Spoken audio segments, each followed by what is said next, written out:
Hello, this is Lauren Podesky speaking on behalf of Sandra, Jennifer, myself, and Ben.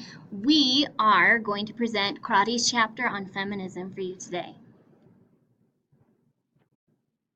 So, Crotty gives us this chapter title, Feminism, Revisioning the Man-Made World.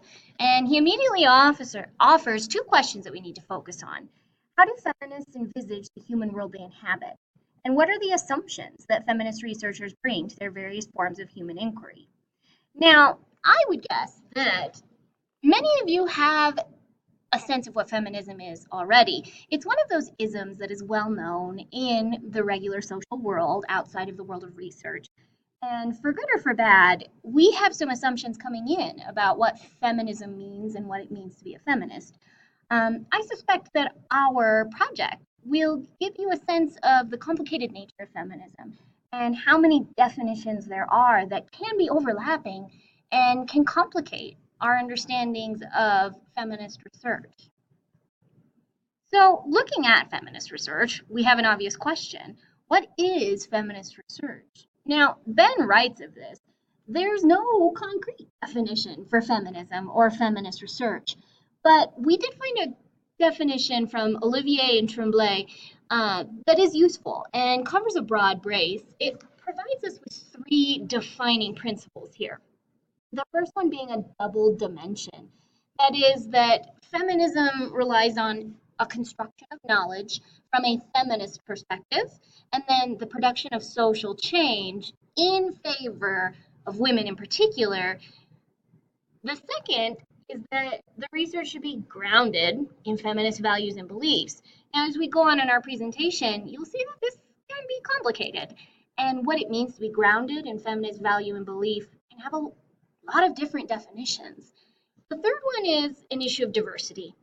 We're looking at feminist research when it is interdisciplinary or even transdisciplinary.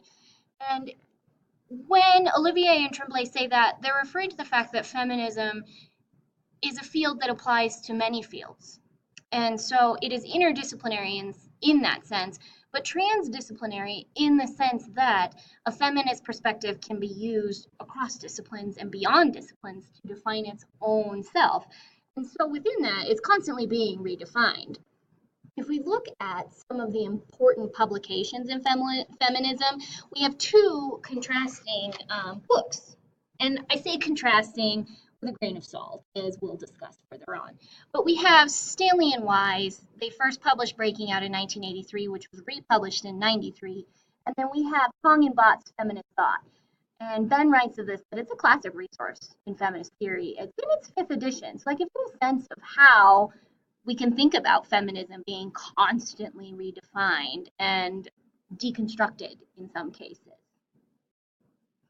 So we'll look first at the complicated nature of feminist theory as presented by Crotty. Crotty gives us Tong's 7 forms of feminism. And Sandra has given us a nice little visual here to think about them.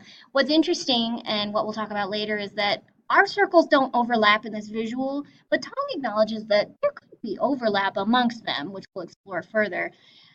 Just to name them, the 7 forms of feminism are Marxist, liberal, radical, socialist, psychoanalytic, postmodern, and existentialist. Now, we're going to dive a little more deeply into these forms of feminism. That way we can get a sense of the different types of research that feminism might apply to and the different stances that feminist researchers can take even as they identify as feminists, which would seem to be a unifying characteristic. The first is liberal, or you can think of it as reformist. Now, this form of feminism is the one that most of us probably had initial responses to and definitely connect with. So this is the type of feminist that you probably see referred to in the media. And it's very much associated with the humanism of liberal political thought, as Crotty refers to it. And we're looking at a seeking of equal rights based on basic human need. Today, liberal reformist feminists extend this concept of equal rights for basic human needs not only to women, but to marginalized groups in general, which we'll talk about much later in the presentation. The here is Marxist feminism. Now, as opposed to being reformist feminism, we can consider Marxist feminism as revolutionary in the sense that it's grounded in a Marxist economic view, where the oppressed will eventually be forced to rise up. And this destruction of the bourgeois, the destruction of those in power in order to have equal job opportunity and compensation is extended to a feminist idea of having equal job opportunity and compensation as men. So we're looking at women as the proletariat. Moving right along then, we have radical feminism. It is often a separatist theory, but not always. Now, radical feminism highlights the oppression that women have suffered throughout time. And they're very focused on this oppression as being the first major oppression of peoples. So all oppressions that we can think of are grounded, according to radical feminism, in the oppression of women. Women were the first people to be oppressed, and the oppression of women extends to the earliest existence of men and women. They're especially occupied today with reproductive rights, so issues of birth control access, issues of abortion, and issues of women's reproductive health. And so when we say they're often separatist, it's often radical feminists who suggest that men cannot at all be feminist. Now, I'm going to jump ahead to psychoanalytic, or we can think of it as Oedipal feminism. It focuses on oppression in the female psyche, but we're defining psyche in Freudian terms. So the Freudian definition of sexuality is at center stage in psychoanalytic feminism, with a major focus on the Oedipal complex and the complexity, if you will, that the Oedipal complex brings to male and female relationships that ultimately leads to female oppression and destruction of female identity and psyche. And then I'm going to jump back here to socialist, otherwise known as confluence feminism, because Crotty refers to it as the confluence of Marxist, radical, and psychoanalytical feminism, where we're looking at women seeking to overcome limitations via unity and this development of a concept of a single feminine voice. So we're looking for equal rights, equal compensation, and a lack of the destruction of female sexuality and psyche in a single theory. Now, the last two are here. We have existentialist and then postmodern feminism. Existentialist feminism was brought to us by Simone de Beauvoir, perhaps one of the most famous feminists, and her text, The Second Sex, which explores specifically relationships between men and women as self and other in conflict, based in Sartre and his existentialism. And de Beauvoir argues that the mythology of women is a mythology of control, and that these myths were developed about women and female behavior in order to control women as an other in relation to men as the self. And then finally, we have postmodern feminism, which is often referred to as French feminism, very much connected to Derrida and concepts of deconstruction, breaking down traditional power structures, and has relationships as well to critical theory, which another group will present to us, fortunately. Now, though Tong does present us 7 different forms of feminism, she acknowledges that they are overlapping, and there are strong relationships between these different forms, though their forms have different focus. Ben gives us an example of liberal and socialist feminism. Both are concerned with equal rights, and this manifests in terms of having equal wages from a liberal reformist view. But in the socialist view, it also manifests as earning equal wages by acknowledging that there's a patriarchal system wherein the wages are unequal because this system is flawed and unethical. However, both are seeking equal rights for women. Now, We can also look at Stanley and Wise in comparison to Tong, and it's important to do so because Tong gives us 7 different forms of feminism, which requires that we consider all of these different views.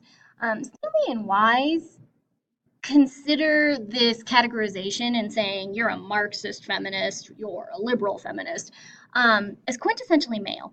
And because of that, they reject it because categorization is not something that is necessarily feminist. Tong doesn't necessarily agree, obviously, because she gave us 7 different categories.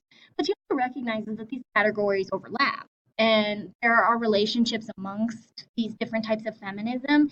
And within that, however, that the categorization that Stanley and Wise called quintessentially male is limiting and distorting, which leads to an inaccurate picture of feminism and what the theory can bring to research and to social justice. Now, we're in the 5th edition of feminist thought. So this edition brings us concepts of third wave feminism and queer theory. It's important to know about third wave feminism and queer theory that they're relatively new and they deal quite a bit with intersectionality. That is, though third wave feminists are seeking to empower women, they acknowledge that there are complexities of being woman or gender identity in general. And queer theory has contributed strongly to that, these concepts of gender identity and what it means to be male, female, straight, and so forth, which brings us intersectionality. And intersectionality is crucial for understanding the complexity of peoples. And so women of color in particular have made intersectionality extremely important for us in order to help us to understand identity in terms of multiple lenses and not just gender. Feminism is quite distinct in its emphasis, obviously, because it's grounded in the empowerment of women, which makes it very different from other theories because the other theories that we are presented with in Crotty don't have that distinct emphasis. However, it still comes in multiple forms, as we saw from Tong's work, but that common focus marks feminism as what it is. Now, we can look at constructionism and feminism.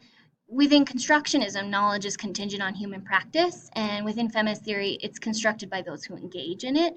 So elements of construction occur within both theories, but their emphasis, again, is different. Within critical inquiry, we're looking at the status quo and seeking change, whereas feminist theory is really concerned with women's roles and positions.